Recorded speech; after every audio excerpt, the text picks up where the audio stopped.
Bismillahirrahmanirrahim. Assalamualaikum warahmatullahi wabarakatuh. Di sini saya akan menjelaskan bagaimana darah bisa mengalir ke seluruh tubuh dan bagaimana arah alirannya. Jadi, peredaran darah manusia itu disebut dengan peredaran darah ganda. Mengapa disebut dengan peredaran darah ganda? Karena dalam satu kali siklus peredaran, darah itu melewati jantung 2 kali. Jantung sebagai organ pemompa darah memiliki 4 ruangan, yaitu ada atrium atau serambi kanan, ventrikel atau bilik kanan, dan selanjutnya ada atrium atau serambi kiri, dan ventrikel atau bilik kiri. Satu siklus peredaran darah dimulai dari darah sisa metabolisme dari sel seluruh tubuh yang kaya akan karbon dioksida mengalir di dalam pembuluh vena cava menuju ke jantung, tepatnya di serambi kanan. Nah, serambi kanan akan memompa darah ke bilik kanan. Bilik kanan akan memompa darah keluar dari jantung, mengalir di pembuluh arteri paru-paru atau biasa disebut dengan arteri pulmonalis, menuju ke paru-paru. Di paru-paru, karbon dioksida dan oksigen akan ditukar. Darah yang kaya akan oksigen mengalir di dalam pembuluh vena paru-paru menuju ke jantung, tepatnya di serambi kiri. Nah, serambi kiri ini akan memompa darah ke bilik kiri. Bilik kiri akan memompa darah ke seluruh tubuh melewati pembuluh aorta. Darah yang kaya akan oksigen akan diedarkan ke sel-sel yang ada di seluruh tubuh. Nah, siklus ini pun akan terus terjadi berulang-ulang kali selama kita hidup. Nah, juga peredaran darah manusia itu dibagi menjadi 2, yaitu ada peredaran darah kecil dan peredaran darah besar. Peredaran darah kecil itu dimulai dari jantung ke paru-paru dan akan kembali lagi ke jantung.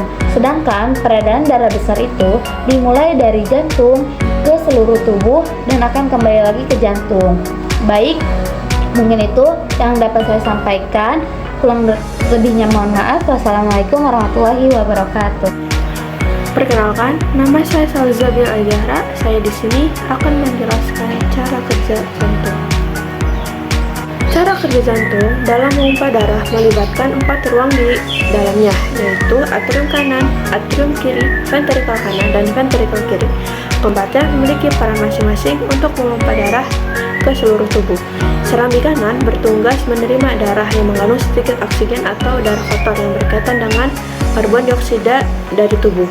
Kemudian darah kotor tersebut akan dialirkan ke ventrikel kanan. Cara kerja jantung pada ventrikel kanan adalah memompa darah kotor ke paru-paru untuk mendukung proses pertukaran karbon dioksida dan oksigen. Setelah proses pertukaran gas selesai, darah yang kaya oksigen akan dialirkan ke atrium kiri. Darah yang telah melewati atrium kiri akan dialirkan ke ventrikel kiri jantung untuk didistribusikan ke seluruh tubuh. Aorta atau pembuluh darah besar yang bercabang menjadi arteri-arteri yang akan menyebar ke berbagai jaringan di seluruh tubuh. Sekian penjelasan cara kerja jantung dari saya.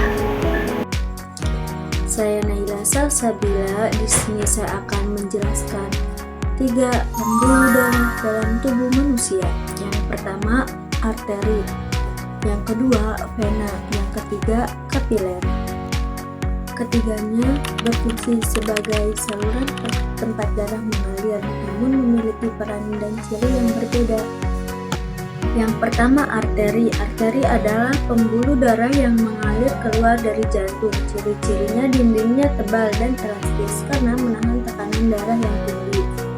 Yang kedua itu vena. Vena adalah yang mengalirkan darah kembali ke jantung. Ciri-cirinya dindingnya lebih tipis dibanding arteri, memiliki katup untuk mencegah darah mengalir mundur.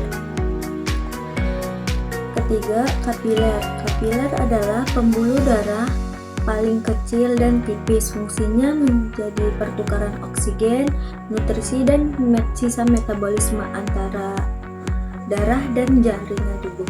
Ketiga jenis pembuluh darah ini bekerja sama untuk mengalirkan darah ke seluruh tubuh dan menjaga fungsi organ tetap berjalan.